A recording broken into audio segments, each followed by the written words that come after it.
Twitter is still reeling from Austin Butler's accent during his Golden Globe speech. Dolly Parton's Jolene lyrics were inspired by a real situation with her husband. Hallmark fans can't handle what Lacey Chabert posted on Instagram about her new movie. Jimmy Kimmel spots desperate Trump move he might quickly regret. 15 most surprising facts about Dolly Parton, like how she once turned down Elvis. This is breaking news.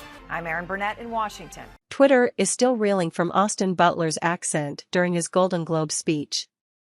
Is there anyone more committed to the bit than Golden Globe winner Austin Butler? The actor won his first Golden Globe tonight for Best Actor in a Drama Motion Picture, which recognized his breakout performance as the titular character and the king of rock and roll in Baz Luhrmann's Elvis. While Butler gave a touching acceptance speech that thanked his family, co-stars, and, of course, Elvis Presley himself, fans on Twitter couldn't help but notice he was still speaking with the Southern affectation he draws out in the 2022 film. "I just think it's so cool that Austin Butler underwent complete ego death for a Baz Luhrmann joint," one person jokingly observed on Twitter. "Why does Austin Butler sound like George W. Bush?" another asked. Butler addressed the frenzy over his brand spanking new voice backstage, according to Vulture writer Nate Jones. "I don't think I sound like him much, but I've heard it enough that I guess it's true," he reportedly said, comparing it to someone who acquires a new accent while living in a foreign country. "It's in my DNA now." Ahead, the funniest Twitter reactions to Butler's speech and new voice. During his acceptance speech, Butler thanked Luhrmann and co-star Tom Hanks for their guidance on set. "I owe this to a bold, visionary filmmaker who allowed me the experience to take risks, and I always knew I would be supported. I love you, Baz Luhrmann," he said. "Thank you for believing in me in those moments that I didn't even believe in myself. I'm so grateful to you. I also want to thank my dance partner, the greatest dance partner I could have ever hoped for, Mr. Tom Hanks." He also paid homage to the late Presley, concluding, "Lastly, Elvis Presley himself, you are an icon and a rebel. I love you so much. Thank you. You are remembered, and I will never forget, thank you." Dolly Parton's Jolene lyrics were inspired by a real situation with her husband. Dolly Parton has continually put out hit after hit over the years, from These Old Bones and If I Had Wings to Sugar Hill and 9 to 5. But one of the songs that really took her career to the next level was Jolene, a track on her 13th studio album that landed in the #1 spot on the charts in 1974. The song is so important to Dolly that when collaborating with Netflix to create the 8-part anthology series Heartstrings, which came out in 2019, she named an entire episode after it and had actresses Julianne Hough and Kimberly Williams Paisley illustrate the story behind the recording. So, what do the lyrics mean? In 2008, Dolly opened up to NPR about where she first got the idea for the now iconic song. Even though the lyrics revolve around being jealous of another woman, the origin of Jolene actually came from a much more innocent place. Related video: Dolly Parton, warped sense of humor is key to 56 years of marriage, Bang Showbiz. "One night, I was on stage, and there was this beautiful little girl, she was probably 8 years old at the time," Dolly told the outlet. "And she had this beautiful red hair, this beautiful skin, these beautiful green eyes, and she was looking up at me, holding, for an autograph. I said, 'Well, you're the prettiest little thing I ever saw. So what is your name?' And she said, 'Jolene.' And I said, 'Jolene. Jolene. Jolene. Jolene.' I said, 'That is pretty. That sounds like a song. I'm going to write a song about that.'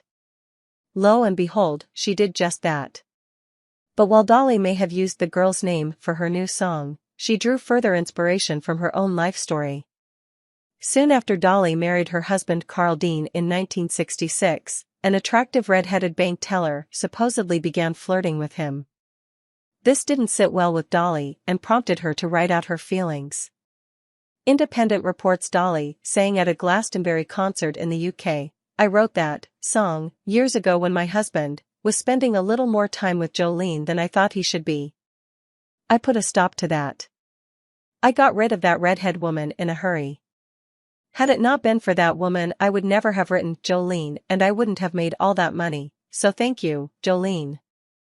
Hallmark fans can't handle what Lacey Chabert posted on Instagram about her new movie.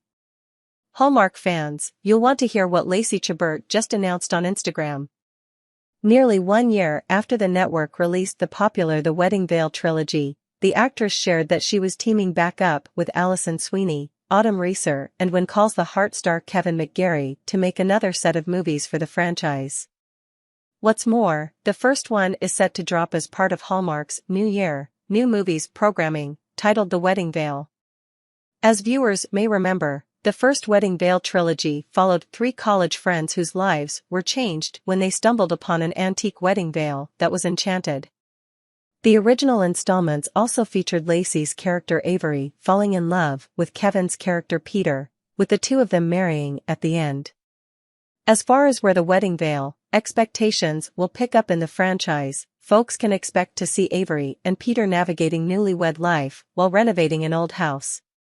What's more, according to a press release, Avery has exciting news to share with him but is waiting for just the right moment. Luckily, she might be getting some help when Autumn and Allison stop by. To top it all off, Tracy returns the wedding veil to Emma and the friends may find that they haven't seen the last of its magic. From these details alone, it looks like we know what we'll be doing this weekend. Jimmy Kimmel spots desperate Trump move he might quickly regret. Jimmy Kimmel noticed unusual move by Donald Trump this week. He's desperately trying to get back on Facebook.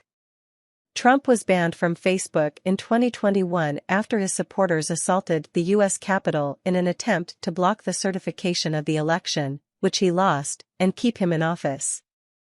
Facebook later said the suspension would be in place for 2 years and he would be reinstated only if the risk to public safety has receded.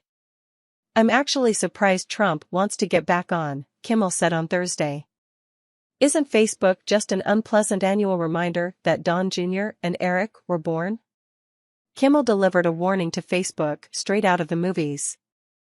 This is like Jurassic Park saying they're gonna ask around to see if it's cool to let the raptors out again, he cracked. Kimmel also couldn't resist taking a shot at the former president's own flailing social media platform. Who needs Facebook when you can reach almost 12 people a day on Truth Social, he asked. See more on his Thursday night monologue.